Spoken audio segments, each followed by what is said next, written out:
episode of Archie's Vlogs. It's all about the Christmas things. So today, we're gonna make another very traditional on the Christmas. It is French Croquembouche. So Chef Steven, my assistant pastry chef, he gonna show you guys how to make croquembouche. The first thing that we're gonna do is pate choux or choux pastry. Yeah. So normally we pronounce like that.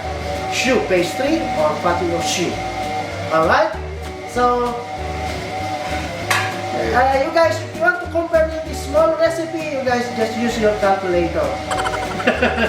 Alright? So because we gotta make a big batches. Alright, one secret also, of course we have always this one. Because all chef is dealing with thousand recipes. So this is the secret of the chef. Always put in the packet all the recipe. Yeah. Because we cannot memorize all the recipes. We have to boil first the water. 750 ml of water. And 750 of milk, right? And then 24 grams of salt. 28 sugar. 28 grams sugar. Alright. And 600 butter. Alright. So we're gonna boil it. Boil it. Until boil. So now it's almost for boiling. Yeah, the flour. How many grams is that, the flour? 836. That is 836.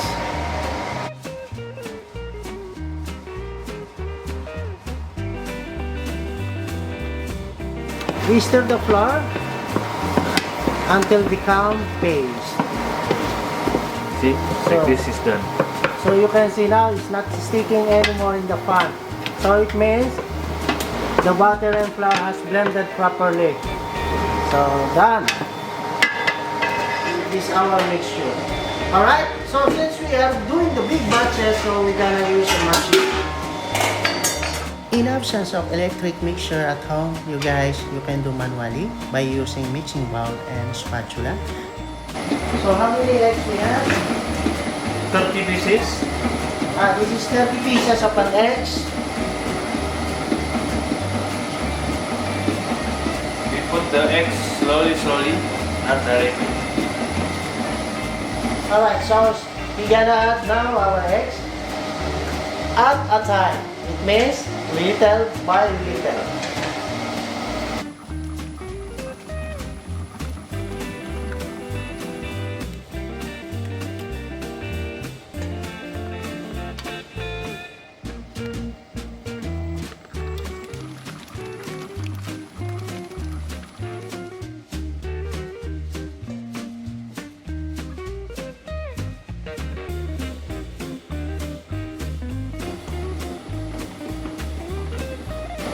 Alright, this is it. Final stage of mixing the eggs. And then the last but not the least is our 30 ml of vanilla extract.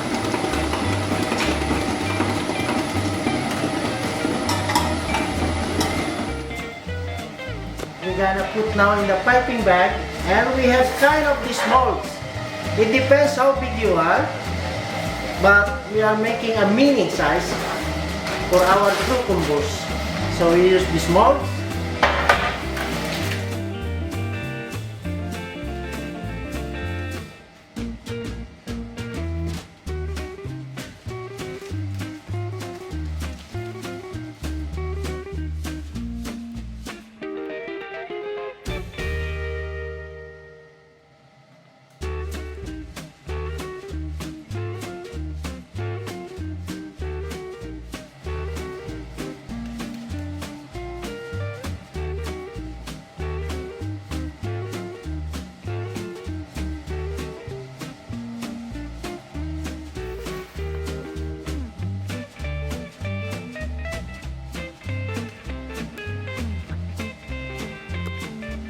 gonna keep on the freezer until it's become hard.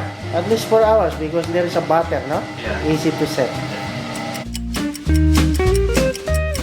Alright, after overnight, stay on the fridge. It's now process to unmold it and put in our tray. Like this. So remember the spacing because it will gonna cut up into times 2. More than times 3 of this. So this is the easiest way to do the things. So you can get the nice shape and equal proportion.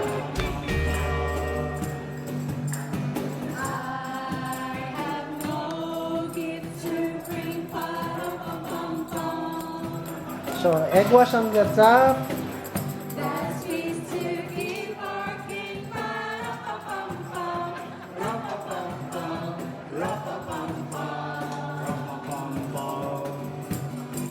Alright, so we have to set in our oven into 180 degrees Celsius for about 40 to 45 minutes. Okay guys, remember this is frozen, that's why we are keeping in the low temperature.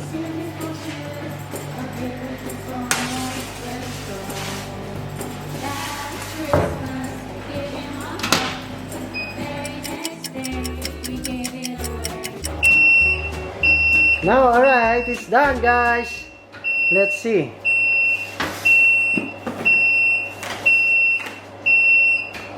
So this is how it looks like.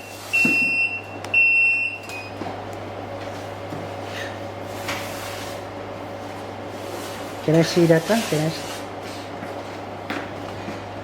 Yeah, this is how it looks like.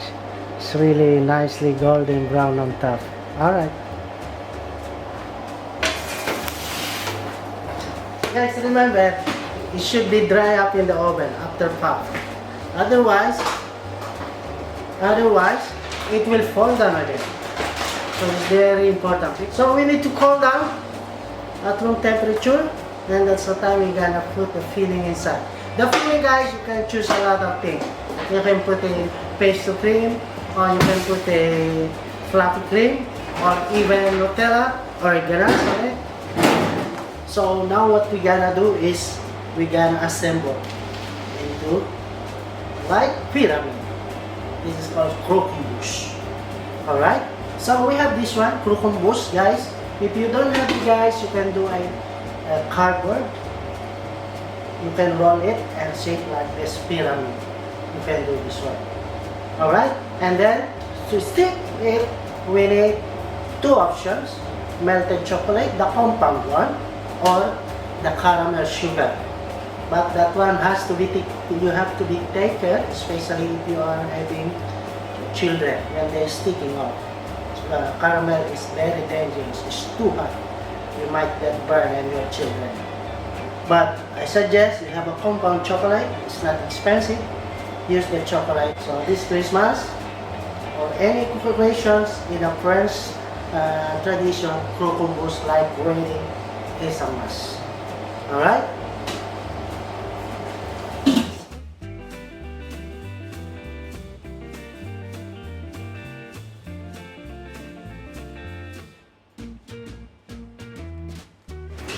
So guys, it's almost done.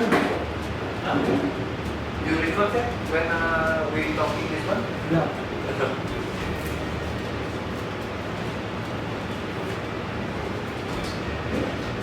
As you can see guys, almost filling up the whole pyramid.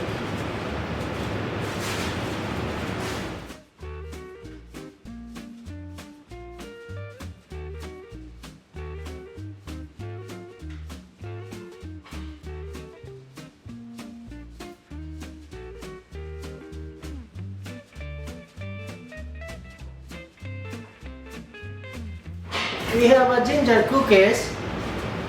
So we're gonna put the stars on it. Oh! Alright, so royal icing on top.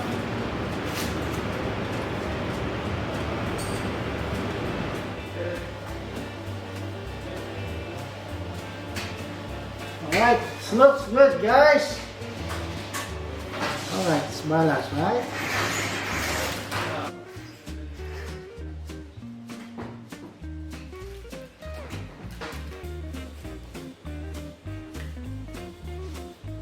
So guys, on the move. Chef Steven. He's really expert on that.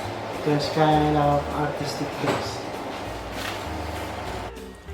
Here is another classic way how to make croquembouche. We toss it with spun sugar. Croquembouche basically is profiteroles.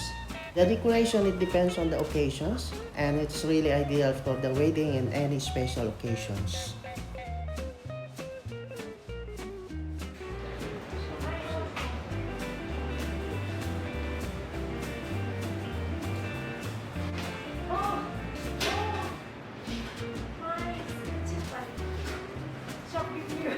What?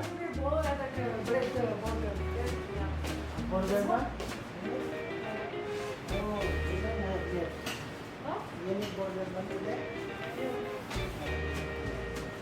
No more? There's so much the fruit one. Ayan?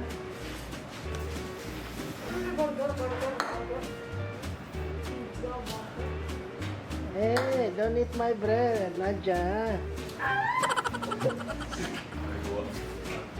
Sure, we know. Okay, okay. I ate because it's very nice.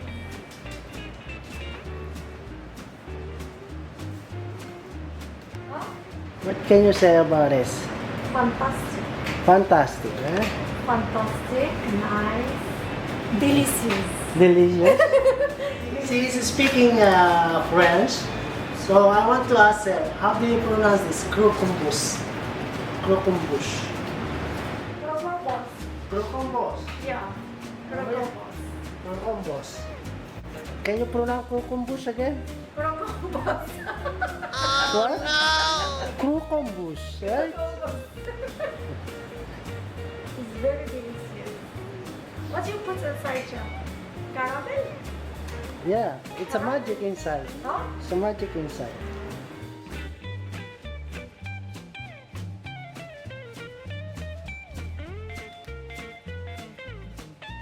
Yeah.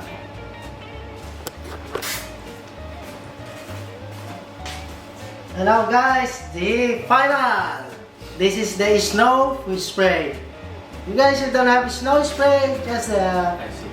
just a little bit of powdered sugar like this. But since we have this one,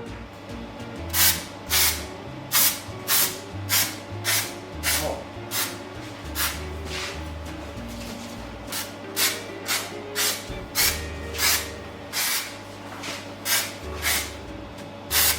As you can see, right? Like snow. So, this is our croquembouche, ladies and gentlemen. Say Merry Christmas, Steve. Selamat Natal. Selamat Natal, it means Merry Christmas in Indonesia. Right? Yes. Sir. This is our croquembouche. Merry Christmas, everyone. And it's me again, Chef Archie. I'll see you on my next vlog.